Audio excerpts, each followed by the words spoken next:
খুব ভাল লাগিছে। তাৰ সাফল্যত আমি গৌৰৱান্বিত, ঘৰখনৰ সকলোৱে। সৰুৰ পৰাই সি চেষ্টা কৰিছিলে, নিজৰ বলতে সি মানে মেট্ৰিকৰ পৰা আৰম্ভ কৰি এতিয়ালৈকে যথেষ্টখিনি সি কষ্টও কৰিছিলে। আমি যি পাৰোঁ সহায় কৰিছিলোঁ, আৰু মাক দেউতাক হিচাপে পৰিয়ালৰ সকলোৱে যিখিনি লাগে প্ৰয়োজনীয় সেইখিনি যা যোগাৰ কৰি দিছিলোঁ। বাকীখিনি যেনেকৈ য'ত যি কৰিব লাগে, যেনেকৈ কৰিলে মানে ভাল ইনষ্টিটিউট এখনত ছিট পায়, সেইখিনি গোটেইখিনি সি নিজেই কৰি লৈছিলে। কষ্ট কৰিছে, আৰু ভগৱানৰো আশীৰ্বাদ, ঘৰৰ ডাঙৰখিনিৰ সকলোৰে আশীৰ্বাদ আজি ইমানখিনি পাবলৈ সক্ষম হৈছে, আৰু ভৱিষ্যতেও যাতে আৰু ভাল হয় তাকে কামনা কৰিছোঁ। আৰু জাৰ্ণিৰ কথা যদি ক'বলৈ যাওঁ, পোনপ্ৰথমে মই মোৰ স্নাতক ডিগ্ৰী লাভ কৰিছিলোঁ কটন বিশ্ববিদ্যালয়ৰ পৰা। কটনৰ মই কেমিষ্ট্ৰি ডিপাৰ্টমেণ্টত মই BSc কমপ্লিট কৰিলোঁ।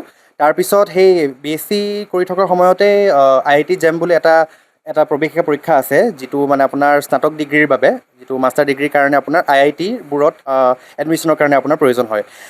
গতিকে মই সেই পৰীক্ষাত উত্তীৰ্ণ হৈছিলোঁ, আৰু তাৰপিছত মই IIT গুৱাহাটীত জইন কৰিছিলোঁ আপোনাৰ 2023 চনতে।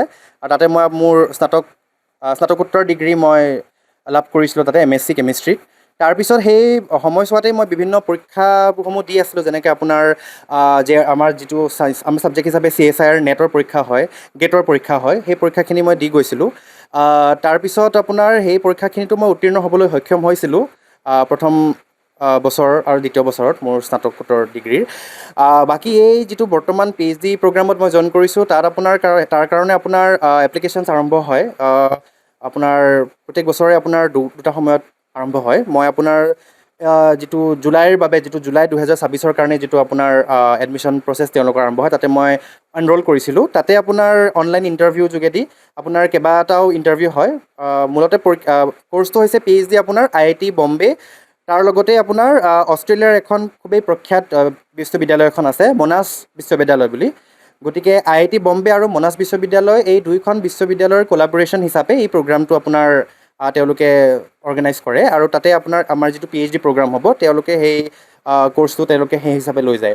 গতিকে মই সেই ঘৰত পৰাই মই অনলাইন ইণ্টাৰভিউবোৰ দিছিলোঁ।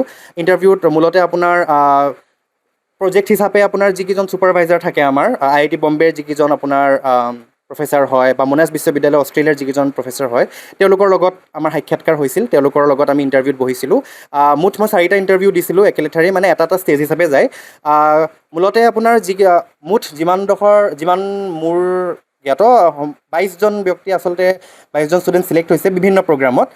ঠিক তেনেদৰেই ময়ো এই সুযোগ লাভ কৰিছোঁ বৰ্তমান। তেনেকৈ মই এতিয়া বৰ্তমান সেই জুলাই মাহত আৰম্ভ কৰিব গৈ আছোঁ মোৰ PhD জাৰ্নিটো। যিকোনো খবৰৰ বাবে যোগাযোগ কৰক আমাৰ এই নম্বৰত 9181 307 2221।